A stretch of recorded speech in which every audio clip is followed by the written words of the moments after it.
ایمان کیا ہے؟ الایمان بین الخوف والرجاء، اللہ کی رحمت کی امید بھی رکھنا اور اللہ کا خوف بھی رکھنا، اس کی درمیانی کیفیت کا نام ایمان ہے۔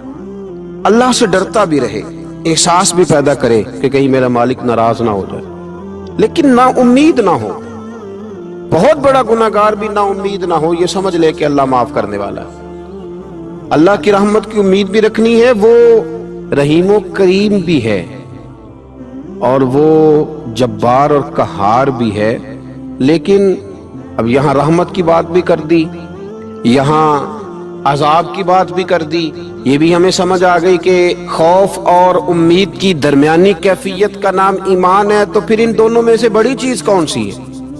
تو میرے رسول کریم صلی اللہ علیہ وسلم نے ارشاد فرمایا، یہ بخاری مسلم میں حدیث ہے، حضرت ابو ہریرہ سے روایت ہے، قال رسول اللہ صلی اللہ علیہ وسلم کہ رسول اللہ صلی اللہ علیہ وسلم نے فرمایا، لما قضى اللہ الخلق كتبا کتابا فهو عنده فوق عرشه۔ حضور صلی اللہ علیہ وسلم فرماتے ہیں اللہ تعالیٰ نے جب مخلوق کو پیدا فرمانے کا فیصلہ کیا تو ایک تحریر لکھی تھی، ایک تحریر لکھی جو رب کے پاس عرش کے اوپر موجود ہے۔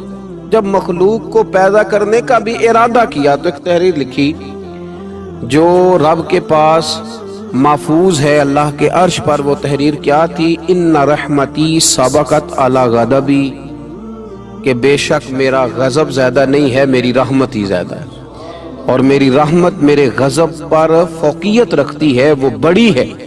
تو یہ تو اس وقت اللہ نے جب مخلوق کو پیدا کرنے کا ارادہ کیا تو اس وقت ہی فرما دیا تھا کہ میری رحمت میرے غضب پر غالب ہے۔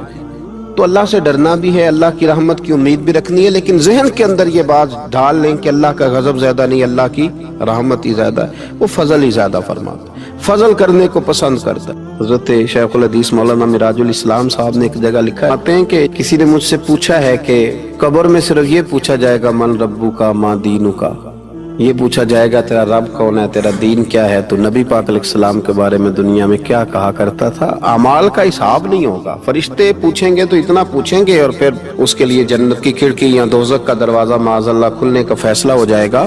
تو کسی نے پوچھا کہ اتنا کیوں ہے، باقی سارے سوال جواب قبر میں کیوں نہیں؟ تو وہ جواب دیتے ہیں، وہ کہتے ہیں کہ جب قحط پڑ گیا نا بہت سارے علاقوں میں، تو حضرت یوسف مصر کے حکمران تھے، تو باقی جگہوں پہ قحط تھا، آپ نے تو خواب دیکھا اور پھر کچھ گندم آپ نے بچا لی۔ تو حضرت یوسف علیہ السلام کے پاس بہت سارے لوگ گندم لینے کے لیے پہنچنے لگے، تو آپ نے رستے میں کچھ چوکیاں بنا دی تھی، پولیس والے کھڑے کر دیے تھے سمجھ لیجئے۔ تو ان سے کہا تھا کہ جو آدمی گندم لینے کے لیے آیا اس سے پہلے اس کا نام پتہ پوچھو، بلدیت پوچھو، اور یہ پوچھو کیا لایا ہے، وہ کس چیز کے عوض گندم لینے آیا ہے، پیسے لایا ہے، کوئی اور چیز لایا ہے، یہ پوچھو۔ چوکیاں مقرر کر دیں۔ انتظار تو تھا نا کہ میرے بھائی آئیں گے، وہ آئیں گے، حضرت یعقوب کے بیٹے آئیں گے، انتظار تو بھائیوں کا تھا، اگرچہ انہوں نے بڑی زیادتی کی ہے پر ان کو آنا تو ہے۔ تو فرمانے لگے کہ سارے لوگ آئیں تو ان سے پوچھنا کہ وہ کہاں سے آئے ہیں، وہ کون ہیں اور کیا لائے ہیں، یہ بھی پوچھنا۔ لیکن فرمایا جب کنعان کے لوگ آئے نا تو بس اتنا پوچھ لینا وہ کون ہے، یہ نہ پوچھنا کیا لے کے آئے۔ بھائی ہیں نا تو ان کی پردہ پوشی کرنی، ان سے نا بس اتنا پوچھ لینا کہ وہ کون ہے، وہ اگر بتائیں کہ ہم کنعان سے آئے ہیں تو بس اتنا ہی کافی ہے، ان سے پھر اگلا سوال نہ کرنا۔ تو حضرت شیخ فرمانے لگے، رب فرماتے فرشتوں تم نہ جا کے بس اتنا پوچھ لینا قبر میں میرے بندے سے کہ وہ مجھے جانتا ہے نا، اس کا پردہ نہ کھولنا، تم نہ حساب کتاب پوچھنا، بس اتنا پوچھ لینا مجھے اور میرے نبی کو جانتا ہے، اگر وہ کہے جانتا ہوں تو پھر آنے دینا، میدان محشر میں خود پوچھ لوں گا۔ اور مسلم شریف کی حدیث ہے، میرے رسول پاک علیہ السلام فرماتے ہیں اللہ اپنے بندے پر اپنی رحمت کی چادر ڈال کے پوچھے گا، لوگوں سے چھپا کے پوچھے گا یہ گناہ کیا تھا اللہ میں بھول گیا تھا، یہ والی غلطی کی تھی اللہ میں بھول گیا تھا، یہ بھی تیرا ہی گناہ ہے اللہ میں بھول گیا تھا۔ فرمایا اللہ تبارک و تعالیٰ اس سے اعتراف کراتا جائے گا، وہ جب اعتراف کر لے گا وہ ڈرے گا کہ اب پتہ نہیں میرے ساتھ کیا ہونے لگا۔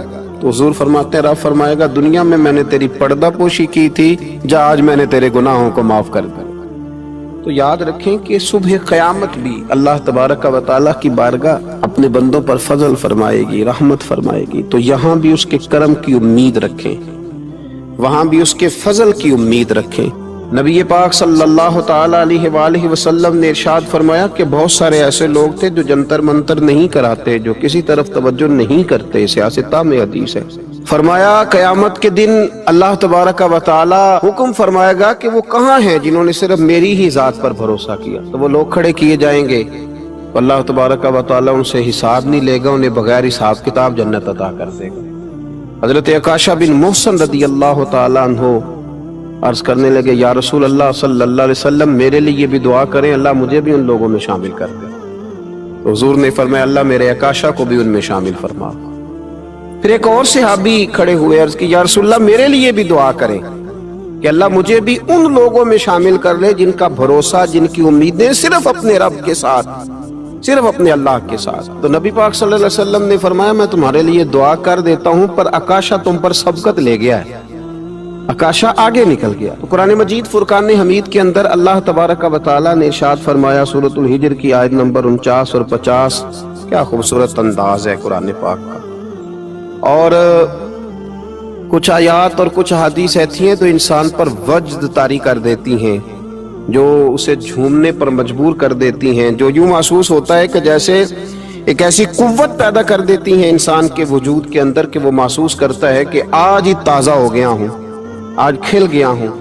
اللہ کریم نے ارشاد فرمایا نبی عبادی انی انا الغفور الرحیم، فرمایا محبوب میرے بندوں کو خوشخبری دے دو کہ میں بڑا ہی معاف کرنے والا اور بڑا ہی رحم فرمانے والا ہوں۔ نبی عبادی، محبوب میرے بندوں کو خبر دے دو، محبوب پیغام دے دو انہیں کہہ دو کہ میں بڑا ہی معاف کرنے والا ہوں اور میرا عذاب بھی دردناک عذاب ہے۔